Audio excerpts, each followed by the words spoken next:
बहुजन समाज के महापुरुष यहाँ हैं और बहुजन समाज के महापुरुष जो सामने हमारे मौजूद हैं और हमारी प्यारी उपासक बहनें और हमारे मंच पे जो हमें सभी सम्मानित अतिथि जो यहाँ आए हुए हैं, आप सभी को जय भीम, नमो बुद्धाय। मैं आई जब पहले एक बार आ चुकी हूँ, शायद 4-5 साल पहले इधर कार्यक्रम में, लेकिन इधर से दिख नहीं रहा था। थोड़ा वो आपका ये झंडी वंडी थोड़ा नीचे जा रहा है ना, इसलिए अब ठीक है। मुझे थोड़ा बुखार है और बहुत ज़्यादा खांसी हो रही है, इसलिए ज़्यादा नहीं बोल पाऊंगी। थोड़ा बस थोड़ी सी आपसे बातचीत कर लूँ। काफ़ी देर से काफ़ी ज़्यादा कपकपी सी लग रही थी, तो मैंने कहा कि आपसे थोड़ी बात कर लूँ। बहन जी, बच्चे तो जो बोल ही रहे थे, लेकिन मैं सबसे ज़्यादा धन्यवाद कहूँगी ये जो टीम है ना, और सबसे स्पेशल आप जो, मैं आपका नाम नहीं जानती हूँ, क्या नाम आपका? हाँ, मनवीर गौतम जी, और जो इनके साथ में अभी जिन्होंने गाना गाया, और आपकी पूरी टीम, ये मुझे साहब कांशीराम की याद दिलाती है। वो बहुजन जागृति जत्था जो साहब कांशीराम का तैयार किया हुआ था, ये पूरी टीम जो है साहब कांशीराम की तैयार की हुई है, जो आज भी उसी शिद्दत से लगी हुई है। सबसे ज़्यादा धन्यवाद इस समाज को जागाने में जो ये हमारे जागरण जत्था वाले, जागृति जत्था वाले काम कर रहे हैं, ये और इसके साथ ही साथ इनके साथ में जो ये टीम लगी हुई है, ये सब 50+ है जितने लोग हैं, ये जो मंच का संचालन कर रहे हैं। और ये इसके साथ साथ एक हमारे वरिष्ठ साथी थे जिनको इतना जोश आया कि वो एकदम बेहतरीन डांस कर रहे थे। आपको देख करके मुझे साहब की बार बार याद आ रही थी कि कितना जोश हमको भर के गए साहब कांशीराम, हमारे भीतर कितना जोश भर के गए कि ना उम्र फर्क पड़ती है, ना बीमारी पता चलती है, ना दिन पता चलता है, ना रात पता चलती है। बस यही मन करता है कि हमेशा बाबा साहब की और साहब कांशीराम और महापुरुषों की बात होती रही। तो बहुत धन्यवाद आपके जैसे महापुरुषों को जो आज भी साहब का कारवां लेके चल रहे हैं। बहन जी, थोड़ी थोड़ी बात केवल आप लोगों से करूंगी कि ये मूर्ति देख रहे हैं ना, ये मूर्ति भी कभी टूटी होगी। ज्यादातर जगहों पे बाबा साहब की मूर्तियां टूटती हैं। कभी सोचा आपने कि बाबा साहब की मूर्ति क्यों टूटती है? कभी देखा आपने किसी मंदिर में किसी देवी देवता की मूर्ति टूटती हो? कभी देखा आपने? कभी हनुमान जी की मूर्ति टूटी है, किसी और देवता की है, कोई भी देवी देवता किसी की मूर्ति टूटती है? नहीं। बाबा साहब की मूर्ति क्यों टूटती है? क्योंकि बाबा साहब का खौफ जो था ना, वो जब तक जिंदा थे तब भी था, और जब बाबा साहब चले गए तब भी एक खौफ है, क्योंकि ये मूर्ति नहीं है। थोड़ा ताली नहीं बजाएंगे तो मुझे ज्यादा अच्छा लगेगा। मैं वोट मांगने नहीं आई हूँ आपसे, ठीक है? इसलिए मेरी बात को थोड़ा समझिएगा। मैं जल्दी जल्दी बात करने की कोशिश करूंगी। ये मूर्ति ना हमें एक संदेश दे रही है। वो संदेश क्या है? सूट बूट पहने हैं बाबा साहब, कह रहे हैं मैं जिस तरीके से साफ सुथरा कपड़ा पहन के रहता हूँ, ऐसे आप लोग भी साफ सुथरा कपड़ा पहन के रहिए। फिर हाथ में किताब पकड़े हैं। बाबा साहब कह रहे हैं कि मैंने तुम्हारे लिए शिक्षा का अधिकार और तमाम अधिकार इस संविधान के द्वारा सुरक्षित कर दिया है। उठो, पढ़ो, लिखो और इस संविधान को जानो, अपने अधिकारों को जानो।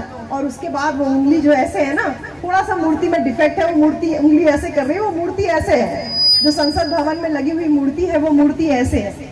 वो मूर्ति ऐसे इशारा कर रही है। क्या इशारा कर रही? कह रही है कि तुम्हारे दुखों की मुक्ति का रास्ता संसद से होके जाता है। उठो, उठो, अपने अधिकारों को जानो। अपने अधिकारों को जान करके जो तुमको मैंने वोट का अधिकार दिया है, उस अधिकार का प्रयोग करके संसद के ऊपर कब्जा करो। तो वो उंगली जब इशारा करती है कि संसद के ऊपर कब्जा करो, तो इशारा तो कर रही है संसद की तरफ, लेकिन हमको लगता है कि मनुवादियों के पिछवाड़े उंगली कर रही है, तभी वो ज्यादा परेशान रहते हैं। हमेशा परेशान रहते हैं कि वो उनकी कभी उंगली तोड़ देते हैं, कभी हाथ तोड़ देते हैं, कभी चश्मा तोड़ देते हैं, क्योंकि इसके अलावा और किसी की भी मूर्ति नहीं। कहीं पे भी हम तमाम जगह जाते हैं, क्या आपने कभी किसी को देखा ऐसा कि चाहे गांधी हो, नेहरू हो या कोई भी विदेशी नेता हो, कभी आपने किसी को देखा किसी को साक्षी मान करके शादी किया जा रहा हो? कहीं देखा है? कभी आपने देखा किसी को साक्षी मान के गृह प्रवेश किया जा रहा हो? कभी देखा आपने? कभी आपने ये देखा कि किसी को साक्षी मान करके अपने बच्चे का मुंडन कर रहे हैं या माड़ो लगा रहे हैं? माड़ो लगाते हैं ना शादी में, मड़वा बोलते हैं, माड़ो बोलते हैं। कभी आपने देखा कि किसी को कोई अपने महापुरुष का फोटो लगा के, लेकिन हमारे बहुजन समाज में हमारे बाबा साहब ऐसे हुए कि जिनका फोटो लगा करके, साक्षी बना करके हम अपनी शादियां करते हैं, विवाह करते हैं, गृह प्रवेश कराते हैं, बच्चों का कोई छोटा मोटा संस्कार होता है, ये सब कुछ हम करते हैं अपने बाबा साहब का। तो आप सोचिए कि बाबा साहब का स्थान उन तमाम देवी देवताओं से ज्यादा ऊपर हो ही गया ना, हो गया ना। और हमारे संचालक महोदय तो बहुत अच्छा काम कर दिए कि मेरे बोलने से पहले वो धागा काट दिए, सफेद धागे के साथ में बांधा हुआ था उन्होंने, कि वो एक जो बड़ा एक मुझे लग रहा था कि इतने वरिष्ठ हो करके और इतने दमदारी से संचालन संभाले हुए हैं। बाबा साहब की वही बात याद आती है जब बाबा साहब अपने अंतिम दिनों में कहते थे कि मैं इस समाज का एक तंबू, मैंने एक समाज की सुरक्षा में एक तंबू तैयार किया है। वो तंबू क्या था बहन जी? वो तंबू है भारत का संविधान, जिस संविधान की वजह से हमको हर एक हक और अधिकार मिला। बाबा साहब ने कहा मैं इस समाज की सुरक्षा में तंबू तो तैयार कर दिया हूँ। आज मैं जब पीछे मुड़ के देखता हूँ तो इस तंबू का बम्बू बनने के लिए मुझे कोई और आदमी दिखाई नहीं देता। ये तमाम नौकरी पेशा लोगों के पास जब मैं जाता हूँ तो कोई कहता अरे साहब एक ही दिन तो मिलता है संडे का, उस दिन बीवी बच्चों के साथ में ना बिताऊं, उस दिन कहीं घूमने फिरने ना जाऊं। मैं जिन लोगों की सुरक्षा के लिए इतना बड़ा तंबू तैयार किया, और जब इस तंबू को संभालने के लिए मैं अपने समाज की तरफ देखता हूं तो आज हजारों की संख्या में इंजीनियर, डॉक्टर, प्रोफेसर, टीचर, तमाम सरकारी नौकरी में लोग हो गए, लेकिन मेरे इस कारवां को संभालने के लिए मुझे कोई नहीं दिखाई देता। और आज मैं अकेला रह गया हूँ और मुझे बीमारियों ने घेर लिया है। मुझे डायबिटीज है, हाई ब्लड प्रेशर है, मुझे तमाम तरीके की परेशानी है, मुझे बीमारियों ने घेर लिया है। आज मैं इसलिए परेशान हो रहा हूँ कि इस तंबू का मैं अकेला बम्बू हूँ। मैं अगर चला गया, मेरे जाने के बाद मेरे इस समाज का जो मैंने तंबू तैयार किया है, इस तंबू की रक्षा कौन करेगा, ये सोच करके मैं परेशान हो रहा हूँ। मेरे भाई, मैं आपसे बार बार यही कह रही हूँ कि मेरी बात को दिमाग से सुनिए, ताली में मत सुनिए। मैं ताली बजवाने के लिए नहीं बोल रही हूँ आपको। इस समाज का जो तंबू बाबा साहब ने तैयार किया था, इस समाज के तंबू को किसने वापस जो है संभाला? बाबा साहब चले गए। बाबा साहब के जाने के बाद साहब कांशी राम आए, जिन्होंने इस तंबू के बम्बू को संभाला। और अपने गांव-गांव में जब साहब कांशी राम कैडर करते थे तो वो यही बात बताते थे कि जैसे एक नदी में बाढ़ आती है तो हम लोग हमेशा ऊंचाई की तरफ जाते हैं ना, जैसे सड़क के किनारे चले गए या कहीं ऊंचा बंधा होता वहां। तो साहब कांशी राम अपने कैडरों में ये बातें सुनाते थे। मैंने किसी सज्जन के मुंह से ही ये बात सुनी थी। साहब कहते थे एक बार एक नदी में बाढ़ आई तो लोग, गांव के लोग, सारे लोग ऊंचाई पे चले गए। एक आदमी कहता है कि मुझे भगवान के ऊपर पूरा भरोसा है, मैं ऊपर नहीं, ऊंचाई पे नहीं जाऊंगा, तुम लोग जाओ। गांव के लोग समझाते हैं कि भैया पानी हर साल बढ़ता है, तू भी डूब जाएगा। वो नहीं माना, मुझे भगवान के ऊपर भरोसा है कह के सारे गाँव वाले चले गए। वो व्यक्ति रह गया, पानी बढ़ गया, पानी उसके घर की छत तक आ गया, वो पानी वो छत के ऊपर चढ़ गया। गांव वाले नाव करके आए कि समझाने के लिए कि कहीं डूब न जाए। चल भैया चल, पानी छत तक आ गया है। वो बोला अरे छत तक आया है, मुझे भगवान के ऊपर पूरा भरोसा, भगवान मुझे बचाने आएंगे, तुम लोग जाओ, मैं नहीं जाऊंगा। वो आदमी नहीं जाता है, वो लोग गाँव वाले वापस चले जाते हैं। पानी छत तक चढ़ जाता है, वो आदमी पेड़ पे चढ़ जाता है। गांव वाले फिर नाव लेके आते हैं, कहते हैं अरे भैया डूब के मर जाएगा, अब तो पानी जो है इससे ऊपर उठ गया छत पे से, अब कहीं पेड़ डूब गया था। कह रहा मुझे भगवान के ऊपर पूरा भरोसा है, आप लोग जाइए। लोग चले जाते हैं कि जब ये डूबने पे ही लगा हुआ है तो इसकी कौन रक्षा कर सकता है। आदमी लोग चले जाते हैं, पानी चढ़ जाता है पेड़ तक, आदमी डूब जाता है, डूब के मर जाता है। मरने के बाद उसकी आंख खुलती है तो वो दूसरे लोक में होता है, भगवान के पास होता है। आँख खुलती है, बोलता है आप कौन? वो बोले मैं फलाने देवता, मैं फलाने देवता, फलाने देवता, तुम स्वर्गलोक में पहुंच गए हो, तुम्हारी मृत्यु हो गई। वो उठकर बैठ जाता है और घबरा करके बोलता है भगवान से, अरे आपने तो मुझे धोखा दे दिया, मुझे आपके ऊपर पूरा भरोसा था। आपने कहा, मैंने कहा था कि मैंने चैलेंज किया था कि मुझे भगवान बचाने के लिए आएंगे, आप मुझे बचाए नहीं, मैं मर गया, मर के मैं देखो यहाँ स्वर्गलोक में आ गया। तो भगवान ने कहा एक झापड़ मारेंगे भी तेरा दिमाग ठीक हो जाएगा। कौन कहता है तुझे बचाने नहीं आए? बोले कहाँ बचाने? बचाने आते भगवान तो मैं मरता। बोले तुझे पहली बार तब बचाने आए हम जब सारा गांव खाली कर रहा था और खाली करके ऊंचाई पे जा रहा था, तब तुझे हम पहली बार समझाने आए, तुझे पहली बार बचाने आए, तू नहीं माना। बोले फिर भगवान? बोले दूसरी बार तुमको तब बचाने आए जब वो पानी जो है छत तक आ गया था और तुम छत पे चढ़े हुए थे, तो गाँव वाले आए ना, तो उन गाँव वालों के रूप में दूसरी बार तुझे मैं बचाने आया था। तो तू तब भी नहीं माना। बोले फिर भगवान बोले तीसरी बार तुमको तब बचाने आया जब तुम पेड़ पे चढ़े थे और गांव वाले आए थे और तुमको समझा रहे थे, तुम नहीं माने। तो जब तुम नहीं मानोगे तो तुम डूब ही जाओगे। साहब कांशीराम इस बात को बताते थे कि तुमको सबसे पहले समझाने आए तथागत गौतम बुद्ध, भगवान बुद्ध आए। बुद्ध ने तुमको पंचशील दिया, त्रिशरण पंचशील दिया। बुद्ध ने कहा बुद्धम शरणम गच्छामि, हम बुद्धि की शरण में जाते हैं। बुद्धि की शरण में जाने का मतलब क्या बहन जी? बुद्ध के बचपन का नाम सिद्धार्थ था ना, सिद्धार्थ से उनका नाम गौतम बुद्ध हुआ। बुद्ध क्यों हुआ? क्योंकि वो अपनी बुद्धि की शरण में गए। उन्होंने अपने दिमाग से सोचा कि किसी बात को इसलिए मत मानो कि किसी महापुरुष ने कही है, किसी बात को इसलिए भी मत मानो कि परंपरा चली आ रही है, किसी बात को इसलिए भी मत मानो कि बहुत सारे लोग पालन करते हैं, बल्कि जांच लो, परख लो। अगर लोग कल्याणकारी लगे तो तुम उस बात को मानना, नहीं तो मत मानना। बुद्ध ने कहा बुद्धि की शरण में जाते हैं, बुद्धम शरणम गच्छामि, तुमने बात नहीं मानी। बुद्ध ने कहा धम्मम शरणम गच्छामि, धम्म की शरण। धम्म का मतलब आचरण, आचरण का मतलब व्यवहार। धम्म और धर्म में यही फर्क है बहन जी। धर्म कहता है किसी बात को जानने की जरूरत नहीं, बस मानते जाओ, मानते जाओ। शादी नहीं हुई तो ये फलाने यहाँ पूजा कराइए, शादी हो जाएगी। शादी हो गई, बच्चा नहीं हुआ, वहाँ पीर बाबा के यहाँ जाइए, वहाँ पैसा चढ़ाइए, हो जाएगा।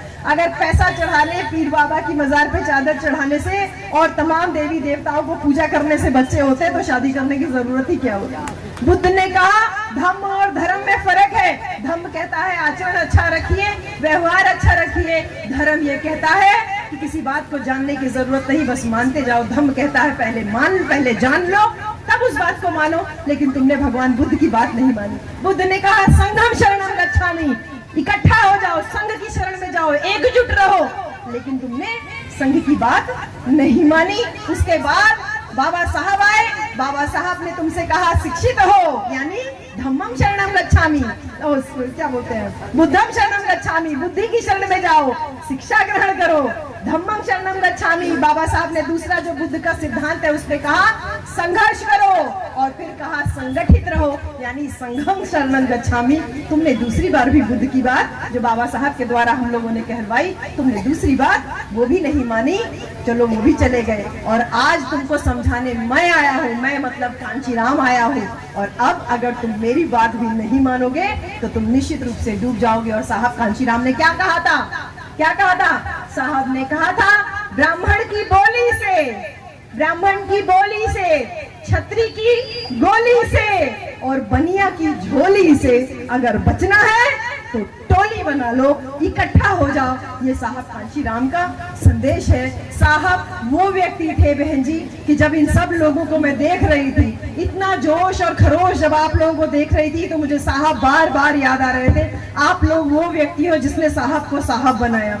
हम तमाम चीजें, तमाम बातें जो साहब कांशीराम के जीवन की पढ़ते हैं और लोगों से सुनते हैं, और जब आपके जैसे लोगों के सामने देखती हूँ तो आपकी आंखों से हम साहब कांशीराम को देख पाते हैं कि आप लोगों ने साहब को देखा, हमने तो साहब को नहीं देखा। कम से कम साहब का कारवां, वो जो तंबू का बम्बू है, कम से कम वो बम्बू तो आप लोग बने हुए हो, कारवां को संभाले तो हुए हो। मुझे बहुत खुशी भी होती है देख करके, लेकिन इसके साथ साथ जो साहब की आखिरी पीड़ा थी, बाबा साहब का जो आखिरी चिंता थी बहन जी, वो भी हमें टेंशन में डालती है, परेशानी रहती है कि हम अगर अगली पीढ़ी को ये बातें नहीं समझा पाए कि कैसे टोली बनाना है, इस जाति में बटे हुए समाज को कैसे इकट्ठा रखना है, इस अंधविश्वास पाखंडवाद में जकड़े हुए समाज को कैसे आजाद कराना है, हर तरह से, सामाजिक रूप से, शैक्षिक रूप से, आर्थिक रूप से, सांस्कृतिक रूप से, हर एक तरफ से हमारे समाज को जब मजबूत कराना होगा, तभी तो हम एक बड़ा बहुजन समाज बना पाएंगे।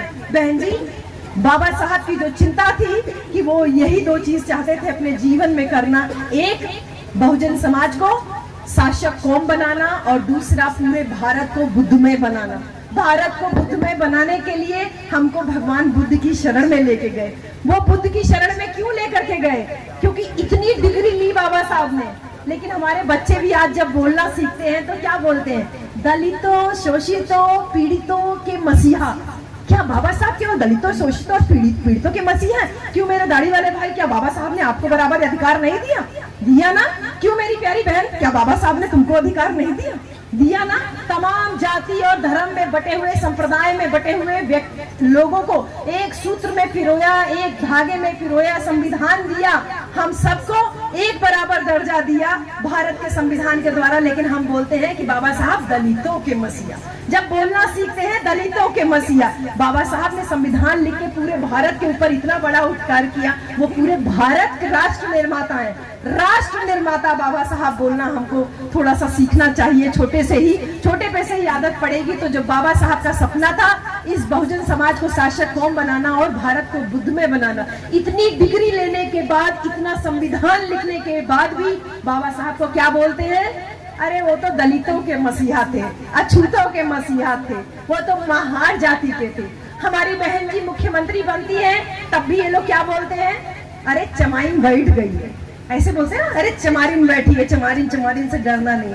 अखिलेश जी जब मुख्यमंत्री बनते हैं तब भी ये लोग क्या बोलते हैं? अहिर लोगों को कहाँ बुद्धि होती है, अहिर लोग क्या राजपाट चला पाएंगे। यानी कि आप जितना भी ऊंचा पद पे पहुंच जाइए बहन जी, आप बहुत अच्छे अच्छे कपड़े पहने, बहुत बड़े बंगले में रहिए, लेकिन फिर भी आप बाबा साहब से तो ऊंचे नहीं हो जाओगे ना, साहब कांशीराम से ऊंचा नहीं हो जाओगे, बहन जी से ऊंचा नहीं हो जाओगे। जब बहन जी जैसी नेता मुख्यमंत्री बनती है तब भी उनकी जाति से उनको आंका जाता है। अखिलेश जैसा नेता मुख्यमंत्री बनता है फिर भी उसकी जाति से आंका जाता है। बाबा साहब इस बात को 1956 में समझ गए थे कि हम चाहे जितना पढ़ लिख जाएंगे, हमारी योग्यता हमारी जाति से आंकी जाएगी। इसलिए आप सबको, हम सबको इस दास्ता से, इस गुलामी से मुक्ति दिलाने के लिए बाबा साहब हम सबको भगवान बुद्ध की शरण में लेके गए, क्योंकि बौद्ध धर्म की यही पहचान, मानव मानव एक समान। हमको आपको समानता का, न्याय का, एकता का सिद्धांत सिखाने के लिए बुद्ध की शरण में लेके गए। लेकिन बाबा साहब एक बात बहुत अच्छे से जानते थे, मेरा समाज बड़ा भोला भाला है। अभी तो मेरा ये भाई और मेरी ये बहन तो भीम गीत गा रहे हैं, मिशन गीत गा रहे हैं, तो उसमें भी तालियां बजा रहा है। लेकिन इसके अलावा भी कोई भी झोली वाला बाबा आता है, कोई सत्संगी बाबा आता है, डमरू बजाता है, कुछ भी बताता है, आप सारे लोग उसके पीछे, कोई डीजे नाच गाना चले तो उसके पीछे नाचते गाते हम लोग चल देते।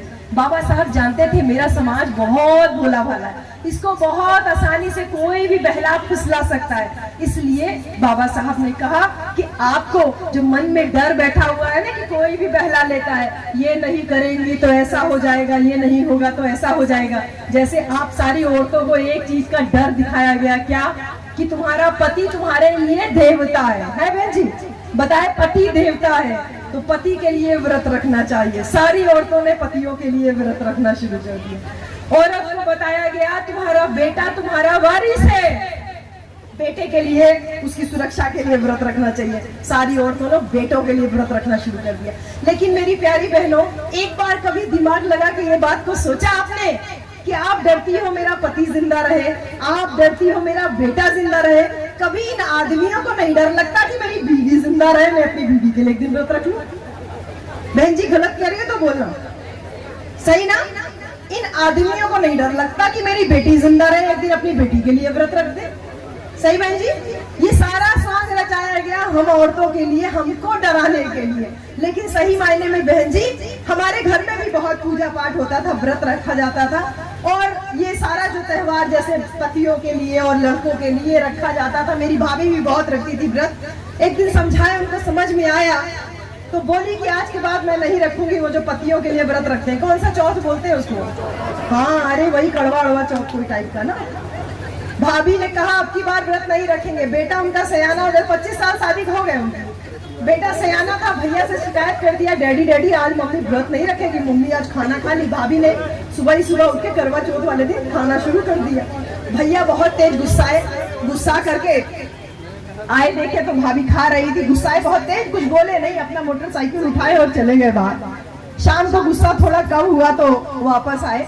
ऐसा संजोग था कि भाभी सुबह खाई थी, थोड़ा भूख लग गई थी, तो जैसे रोटी तोड़ के खा रही है भाभी, तब तक भैया घर के अंदर आ रहे हैं, देख रहे हैं मेरी बीवी सुबह भी खा रही थी, अभी तक खा रही। जो गुस्सा कम हुआ था, गुस्सा फिर से चढ़ गया।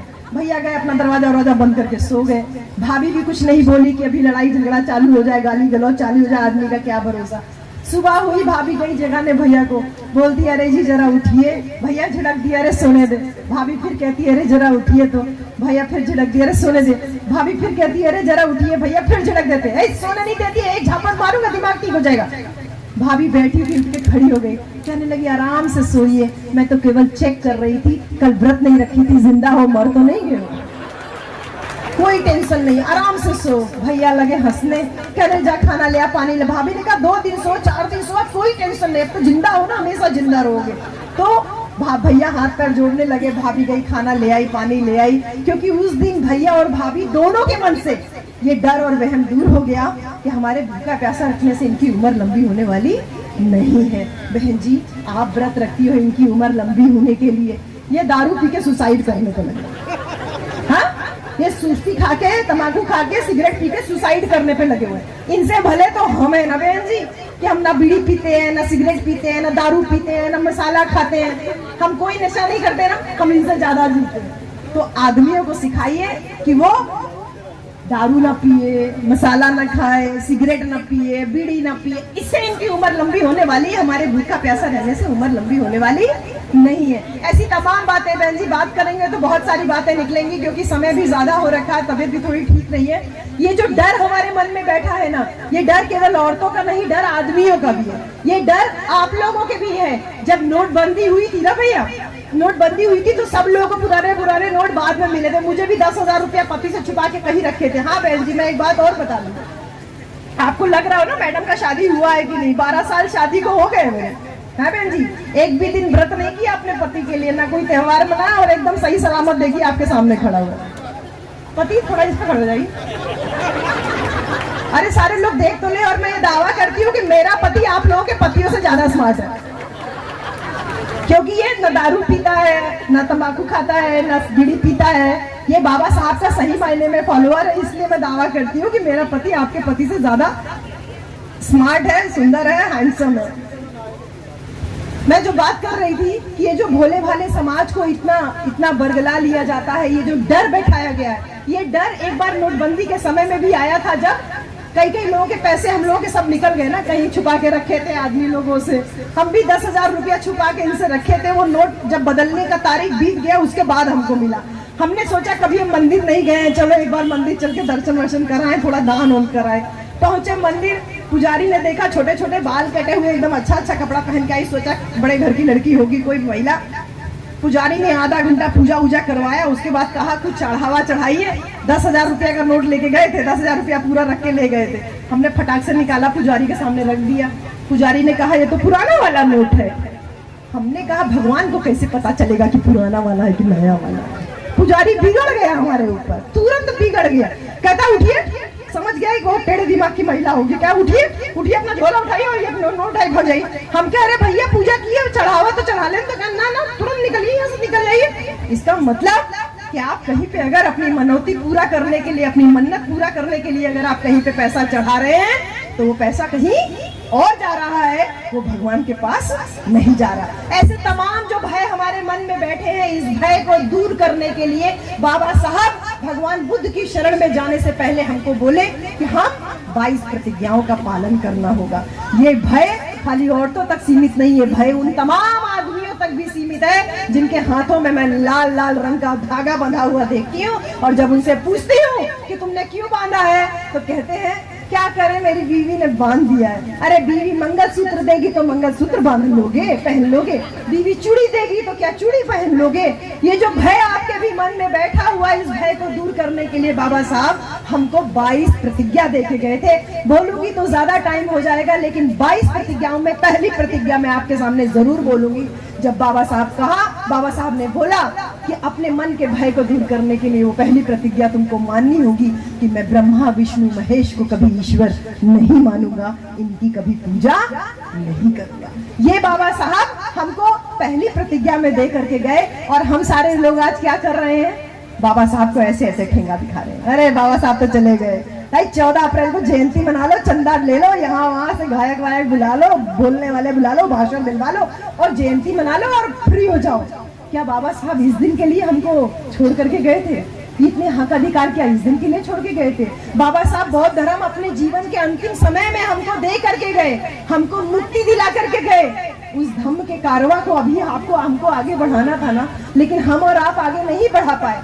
हम और आप तो सोते रह गए, लेकिन हमारे बीच में साहब कांशीराम जब जन्म लेते हैं तो साहब कांशीराम को बाबा साहब की बात समझ में आ जाती है कि संगठित रहो, संघर्ष करो, और उसके लिए अपनी सरकारी नौकरी से इस्तीफा देते हैं। इस्तीफा देना आसान नहीं होता है। हम भी आज नौकरी कर नहीं पा रहे हैं, बार बार सोच रहे हैं, हर साल सोच रहे हैं कि इस्तीफा दे दूंगी, इस्तीफा दे दूंगी, नहीं दे पा रही हूँ इस्तीफा। लेकिन सोच के देखिए, 32-34 साल का एक नौजवान व्यक्ति उस जमाने में 1967 में नौकरी से इस्तीफा दे देता है। किस लिए?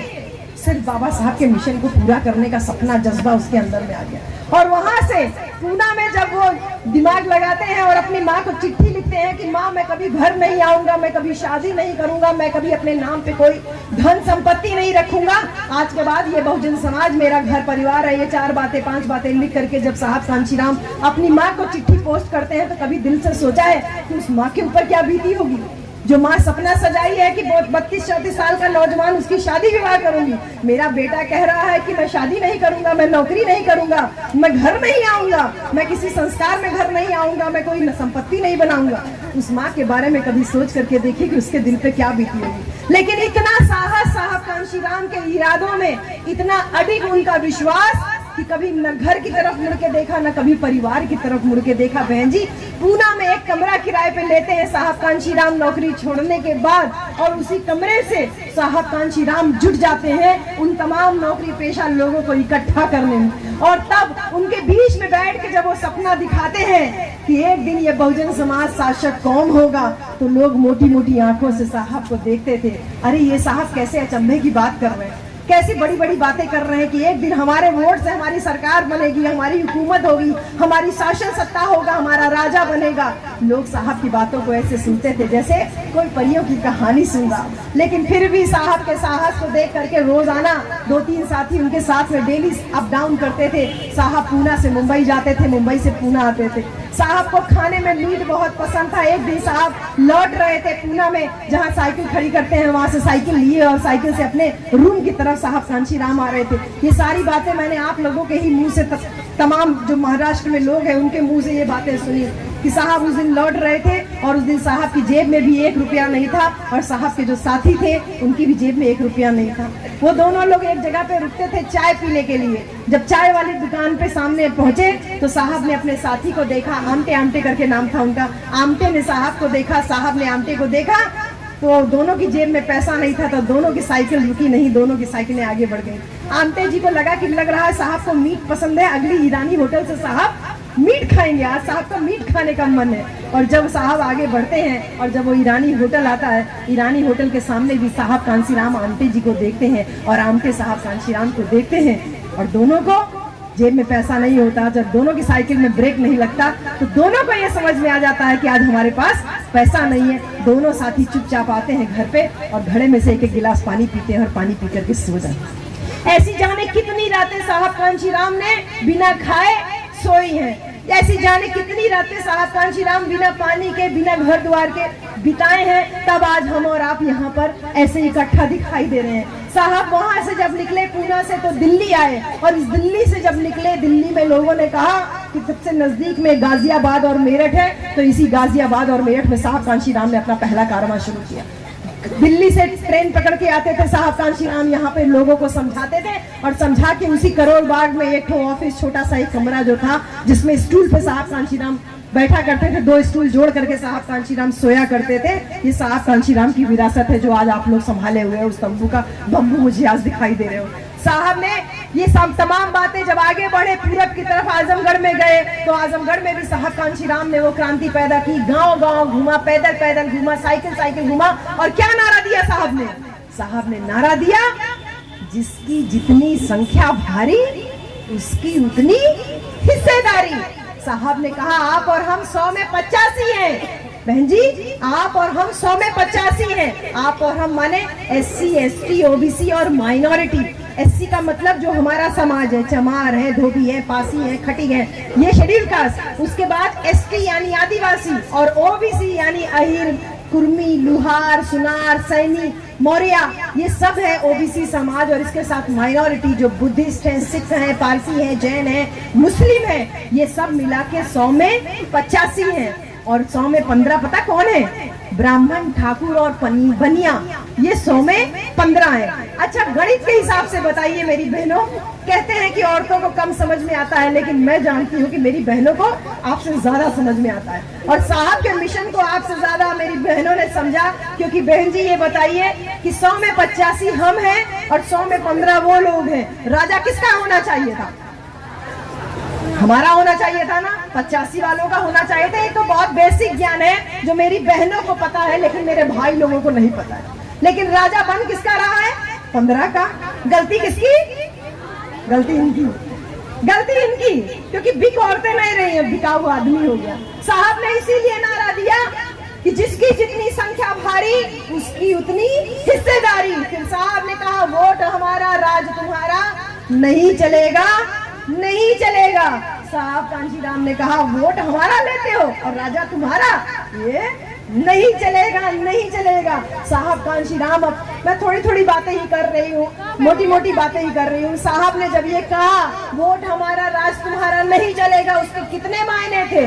उस मायने को उत्तर प्रदेश में लोगों ने समझा, महाराष्ट्र की धरती पे लोगों ने नहीं समझा, पंजाब में नहीं समझा, हरियाणा में नहीं समझा, राजस्थान में नहीं समझा, लेकिन उत्तर प्रदेश में 17% चमारों ने और इसके साथ ही साथ जो बाकी का अनुसूचित समाज था और कुछ सरप्लस ओबीसी समाज के लोगों ने समझा और उनका साथ दिया। हमारे गुर्जर भाइयों ने और उसके साथ साथ मुसलमान भाइयों ने, ये एक विशाल तबका जो अपने आप को बहुजन माना, इसने अपने वोट की जो ताकत थी उससे उत्तर प्रदेश में अपने आप को 4-4 बार मुख्यमंत्री बनाया। बहन जी, आपने और हमने उत्तर प्रदेश में 4-4 बार खुद को मुख्यमंत्री बनाया।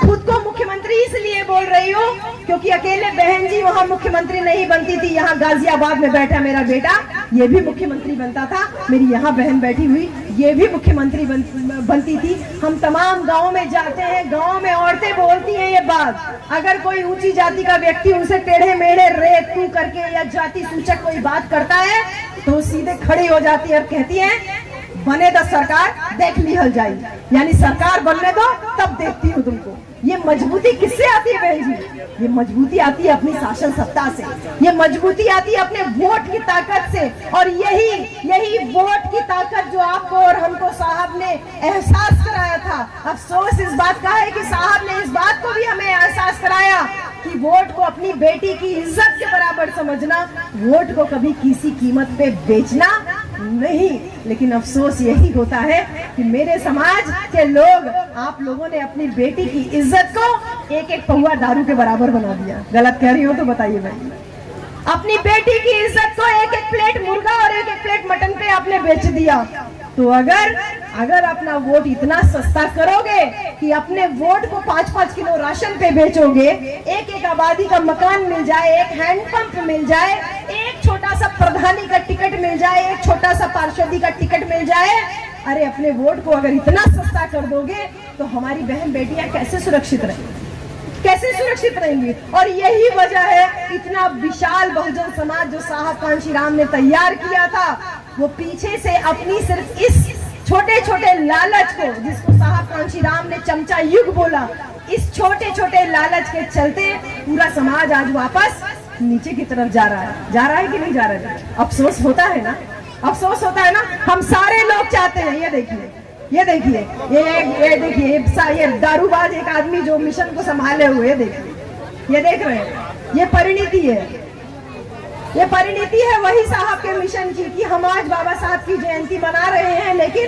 कहते हैं बाबा तेरा मिशन अधूरा। अरे दारू पी के करेंगे पूरा, ऐसे पूरा करेंगे? बहन जी भाइयों, मैं आपसे ज्यादा बातें नहीं करूंगी, बस इतना कहूंगी क्योंकि आज हमारे वोट के ऊपर सेंध लगाने के लिए सैकड़ों संगठन और सैकड़ों लोग तैयार कर दिए गए। और हमारे समाज को, स्पेशली हमारे समाज का बोले तो हमारे इस बहुजन समाज का जो सबसे मजबूत ईंट था वो हमारा जो समुदाय है, जो आज भी साहब के मिशन मूवमेंट का बम्बू बना हुआ है, उस समाज को तोड़ने के लिए चारों तरफ से काम हो रहा है। और वो काम हर एक तरफ से हो रहा है, गांव गांव, गली गली। बहन जी, आपको और हमको बहलाने फुसलाने के लिए बाबा लोगों की लाइन लगाई हुई है, कहे बाबा जी बड़ा कष्ट में है, शादी नहीं हो रहा है, अच्छा नीली चटनी खाते हो, हरी चटनी खाना शुरू कर दो। बेटा परीक्षा में पास नहीं हो रहा है, अच्छा हरी चटनी खाते हो, लाल चटनी खाना शुरू कर दो। बाबा लोगों की फौज लगी हुई है। उसके अलावा दूसरी तरफ आपके वोट पे सेंध लगाने के लिए राशन तो जो बांटा जा रहा है वो तो किया ही जा रहा है, लेकिन इसके साथ ही साथ तमाम तरीके का जो आयोजन हो रहा है देवी देवताओं के नाम पे, ये भी हमको दिमागी तौर पे गुलाम बनाने के लिए किया जा रहा है। बाबा साहब अपना गुरु मानते थे महात्मा ज्योतिबा राव फूले को, और ज्योतिबा फूले ने अगर पहला स्कूल नहीं खोला होता तो शायद बाबा साहब को भी शिक्षा के प्रति इतनी ललक पैदा नहीं हुई होती। तो जिसने शिक्षा के ऊपर इतना जोर दिया और जिसके गुरु ने पहली शिक्षा की पाठशाला खोली, और उस शिक्षा की पाठशाला को खोलने के लिए उस्मान शेख और हमारी अम्मी फातिमा शेख जैसे मुसलमान भाइयों ने उस जमाने में हमारे ज्योतिबा फूले का सहयोग किया। जो वोट को तोड़ने का काम किया जाता है वो हिंदू मुसलमान के नाम पे भी किया जाता है। बाकी टाइम आप चमार हो, धोबी हो, पासी हो, लुहार हो, कहार हो, सुनार हो, बाकी टाइम आप जाति में बटे हो, और बाकी टाइम जब वोट की बारी आती है तो आपसे कहते हैं सारे हिंदू एक हो जाओ, सारे हिंदू एक हो जाओ, तुम्हारा दुश्मन मुसलमान है। मेरी प्यारी बहनों, मेरे प्यारे भाइयों, जब आपको पहला विद्यालय खोलने के लिए स्कूल एक मुसलमान देता है, जब आपके साहब कांशीराम को मिशन मूवमेंट चलाने के लिए तमाम मुसलमान अपना सहयोग देता है, तो आपका दुश्मन मुसलमान कैसे हो सकता है? आज हम देख रहे हैं कि इतना बड़ा बहस मुसलमानों के नाम पे, इतना बड़ा भय मुसलमानों के नाम पे पैदा किया जा रहा है। वो सिर्फ इसी वजह से किया जा रहा है बहन जी, कि जैसे एक बच्चा बहुत नाक पोंछता था, उसकी माँ बहुत परेशान हो गई, पड़ोसन ने कहा कुछ इलाज क्यों नहीं करती, इतना नाक बहता है, तो उसने औरत ने दिमाग लगाया कि मेरे बच्चे की नाक ज्यादा बहती है, इसका मैं इलाज करती हूँ। दूसरे दिन उसका बच्चा नाक पोंछना बंद कर देता है। उसकी सहेली पूछती है, अरे तुमने बहन ऐसा क्या किया कि तुम्हारा बच्चा नाक पोंछना बंद कर दिया? बोले मैंने उसकी पैंट की इलास्टिक ढीली कर दी। अब वो पूरे टाइम खाली पैंट संभालता रहता है, कभी इधर से कभी इधर से, उसका नाक पोंछने की तरफ ध्यान ही नहीं जाता। इसी तरीके से आपका दिमाग आपके वोट की ताकत की तरफ न जाए, आपका दिमाग आपके बहुजन समाज होने की तरफ न जाए, आपका दिमाग अपने समाज की मजबूती की तरफ न जाए, इसलिए कभी आपको हिंदू मुसलमान और कभी देवी देवता और कभी ये तमाम सत्संगी बाबाओं का स्वांग जो वो रचाया गया, और फिर अभी रिसेंटली जो हमको देखने में आ रहा है, कह रहे हैं कि मुगलों को सिलेबस से हटा देंगे। इतना मुसलमानों से इतनी नफरत पैदा करने का माहौल जो बनाया जा रहा है, बहन जी और भाई आप सबको बोलूं, अपने बच्चों के ऊपर नजर रखिए। इस मोबाइल के द्वारा आपके बच्चों में एक नया तरीके का वायरस पैदा किया जा रहा है। उस वायरस का नाम है घृणा का, ईर्ष्या का, हेट्रेड का। ये आपका बच्चा कहीं दंगाई तो नहीं बन रहा है, ये आपकी जिम्मेदारी है। मुसलमानों के खिलाफ एक माहौल तैयार किया जा रहा है बहन जी, कि मुगलों को सिलेबस से हटा देंगे। ये इतना नहीं समझ में आ रहा है कि अगर अकबर को सिलेबस से हटा देंगे तो तुम्हारे मान सिंह को कौन पूछेगा, अकबर को सिलेबस से हटा दोगे तो तुम्हारे बीरबल को कौन पूछेगा, तुम्हारे टोडरमल को कौन पूछेगा, तुम्हारे नवरत्नों को कौन पूछेगा? वो तो सारे तुम्हारे सो कॉल्ड हिंदू ही थे ना। ये दिमाग में बैठाइए कि एक माहौल जो बनाते हैं वो सिर्फ इसी वजह से बनाया जा रहा है कि हम अपना मेन मुद्दा भूलते जाएं, और हमारा मुद्दा हिंदू और मुसलमान नहीं है। मुसलमान इस देश की सबसे वफादार कौम है, क्योंकि भारत देश की आजादी से लेकर के तमाम जगहों पे बाबा साहब को संसद पहुंचाने तक, उन तमाम जगहों पे मुसलमानों ने बाबा साहब का साथ दिया, हमारे बहुजन समाज का साथ दिया। मुद्दा हमारा है कि हमारी शिक्षा चौपट की जा रही है। पहले स्कूलों में खाना मिलता, स्कूलों में पढ़ाई होती थी, आज स्कूलों में खाना मिलता है। और फिर जैसे तैसे अगर बच्चा पढ़ के इंटर पास करके अगर आगे पढ़ना चाहे दिल्ली यूनिवर्सिटी में या बनारस हिंदू यूनिवर्सिटी में या किसी केंद्रीय संस्थान में पढ़ना चाहे, तो शायद आप लोगों को ये जान के बहुत हैरानी होगी कि न्यू एजुकेशन पॉलिसी, जो नई शिक्षा नीति आ रही है, उसके तहत आने वाले समय में पूरे देश में 45,000 हायर एजुकेशन इंस्टीट्यूट्स हैं, यानी कि डिग्री कॉलेजेस 45,000 हैं। हमारी जनसंख्या जिस हिसाब से बढ़ रही है, सरकार को इसको आगे बढ़ाना चाहिए, लेकिन सरकार की योजना है कि 45,000 डिग्री कॉलेजेस को कम करके 25,000 किया जाए। अब बताइए, जनसंख्या बढ़ेगी तो पढ़ाना चाहिए ना, कॉलेजेस बढ़ाना चाहिए ना, लेकिन कॉलेजेस कम किए जा रहे हैं। अगर कॉलेजेस कम किए जाएंगे, सरकारी शिक्षा को महंगा किया जा रहा है। मेरे घर में जो माली का काम करने आते हैं, जो गार्डन सही करने आते हैं, उन्होंने बीएचयू में अपनी बच्ची का एडमिशन कराया। कितनी फीस दी जानते हैं भैया? फीस दी उन्होंने 12,000 रुपया। 12,000 रुपया, यानी सरकारी शिक्षा को महंगा किया जा रहा है। इसी तरीके से सरकारी अस्पतालों में मिलने वाली सुविधाओं को महंगा किया जा रहा है, जिससे कि आप या तो मर जाइए बिना इलाज के, आप बच्चों की आपके पढ़ाई छूट जाए, बच्चा स्कूल में नहीं जा पाएगा। आपके पास, सबके पास तो पैसा अभी नहीं है ना। अभी तो जो ये आखिरी, जो ये तंबू के आखिरी बम्बू है ना, जो सरकारी नौकरियों में है, जिनके पास कुछ थोड़ा बहुत पैसा रह गया है, ये बस यही तक सीमित है ना। इसके बाद तो सब कुछ प्राइवेट ही हो रहा है धीरे धीरे। तो जब शिक्षा भी प्राइवेट हो जाएगी तो बच्चों को कैसे हायर एजुकेशन में भेजोगे, कैसे पढ़ा पाओगे? हमारा मुद्दा शिक्षा का है। हमारे महापुरुषों ने सबसे ज्यादा जोर हमारी शिक्षा के ऊपर दिया मेरी प्यारी बहनों, इसलिए हमारा मुद्दा हिंदू मुसलमान का कभी हो ही नहीं सकता।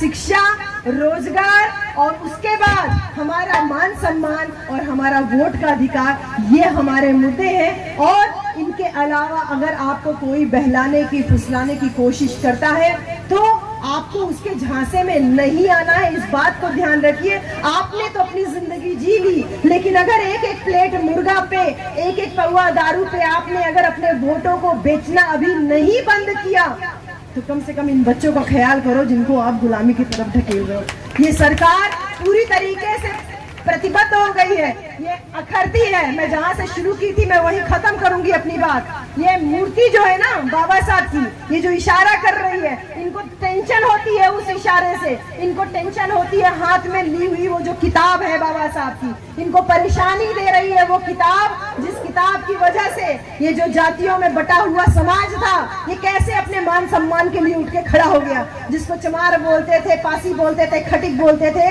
ये कैसे आज कोई ऊंची जाति का आता है तो उसके सामने सीना तान के खड़ा हो रहता है, ना उसको पाए लगी करता है, ना उसका हाथ जोड़ता है। तो टेंशन होगी ना। आज बच्चा कोई खड़ा होता है क्या? कोई ब्राह्मण ऊंची जाति का कोई आगे सामने आ जाता है, कहता है अरे ब्राह्मण होगा तो अपने घर में होगा। ये जो मान सम्मान हमको मिला ना, ये मान सम्मान मिला हमारे बाबा साहब के संविधान की वजह से। आंखों में किरकिरी बना हुआ है, इसीलिए ये संविधान, ये सारा चीज जो किया जा रहा है, आपके चारों तरफ देखिए बहन जी। क्या आपने पहले कभी देखा था इतने सारे बाबा लोगों का सत्संग या इतना ज्यादा देवी पूजन? क्या कभी पहले इतना होता था? अचानक से ये क्यों होने लगा? सिर्फ इसलिए होने लगा क्योंकि इनके टारगेट पे ये है।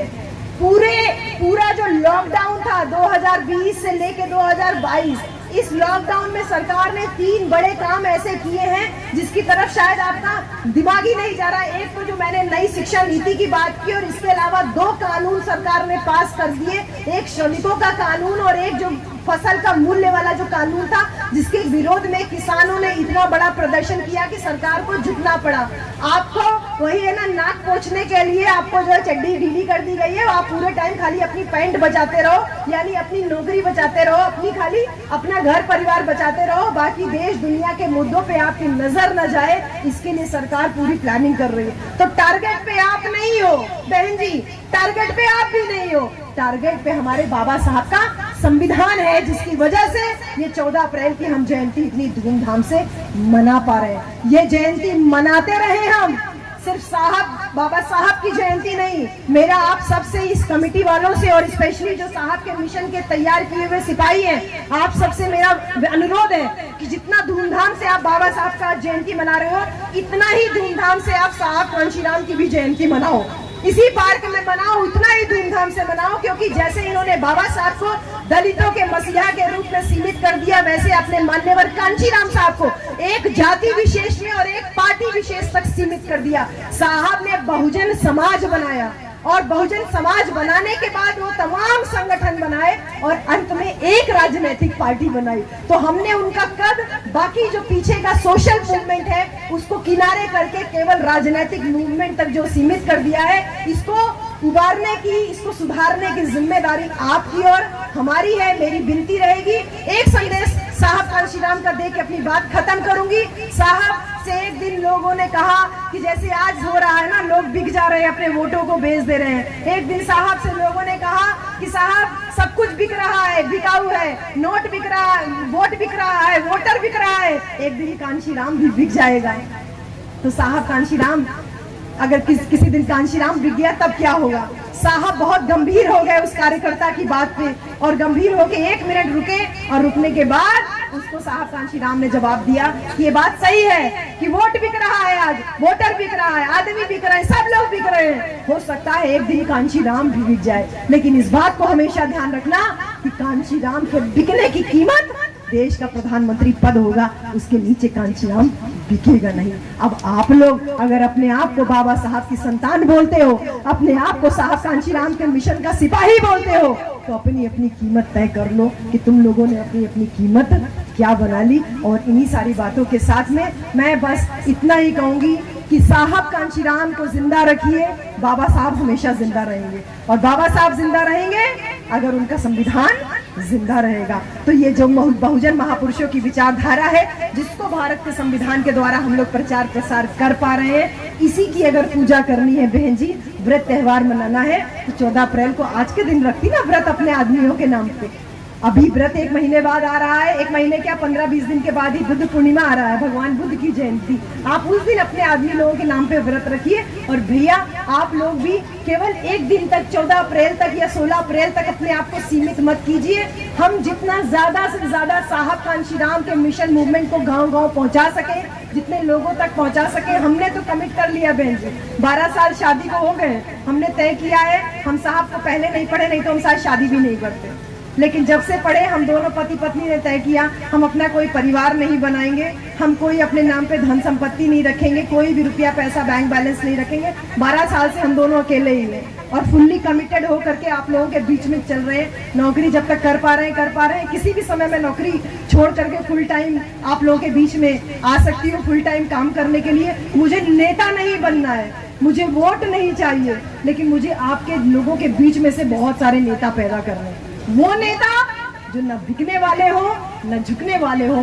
तभी उस साहब कांशीराम का जो अंतिम सपना था कि मैं प्रधानमंत्री के पद के नीचे नहीं बिकूंगा, मेरा भी वही सपना है। वही सपना लेकर के हम आपके बीच में आए हैं। आप सभी टीम को बहुत सारा धन्यवाद, स्पेशल धन्यवाद वो माँ बेटी को, कमलेश जी को और उनका जो बेटा था उसको, और वो दक्षिता जो थी, अरे वो एकदम मतलब समझ लिए कि वो आने वाले समय की बहन जी है, एकदम पटाखा लड़की है।